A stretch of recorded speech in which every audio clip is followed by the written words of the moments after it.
នេះដើម្បីចាំពៀនមេត្រីទៅបណ្ដាកូនត្រីរបស់លោកមេបាក្នុងពលាគ្រាឱកាសនេះឯងអញ្ចឹងមុននឹងរៀបចំពិធីចងពៀនមេត្រីទៅនឹងបណ្ដាកូនត្រីរបស់លោកមេបាអញ្ចឹងសូមឲ្យលោកមេបាប្រុសស្រីទាំងអស់គ្នាលោកដៃឡើងបួងសួងដើម្បីប្តឹងទៅដល់សកទេវរាជស្ដេចទេវតាចដូនយតាទាំងមកចាក់ទុំទាំងសងខាងដើម្បីឲ្យលោកបានអញ្ជើញមកសង្កត់ទីនេះហើយជួយដឹងជួយលឺកុំឲ្យលោកមានការងាយឆ្ងល់ថាតើក្នុងកម្មវិធីនេះតើយើងរៀបចំធ្វើអ្វីខ្លះហើយកុំឲ្យគាត់ឆ្ងល់អញ្ចឹងយើងត្រូវជម្រាបប្រាប់គាត់ឲ្យហើយយើងសូមជួយសុខោមហាលៀបភោដោយជាថ្ងៃនេះថ្ងៃជាគាត់នឹងពលិមង្គលសួស្តីបានជុំអស់លោកមេបាវងសាញាតិទៅសម្ដានសម្ដីលោកបានជើងមកតទៅទលាព្រះវិណា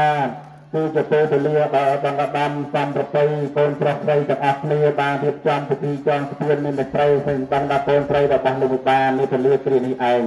អញ្ចឹងសូមលើកហត្ថថាឡើងចំណាំបួងសួងអញ្ជើញទៅដល់សកទេវរាជស្ដេចទេវតាឆាកមាវចរៈសួរទាំង6ជាន់មានឋានចាតមហារាជកាតបតង្កាញមាបសិតានមានមតិមតវសវតីទេវតាលោកផារសាឋានព្រមលោក9ជាន់មានឋានអាកាសានញ្ចាយតនៈវិញ្ញាណញ្ចាយតនៈនិងអបញ្ចាយតនៈនិងមេបសញ្ញា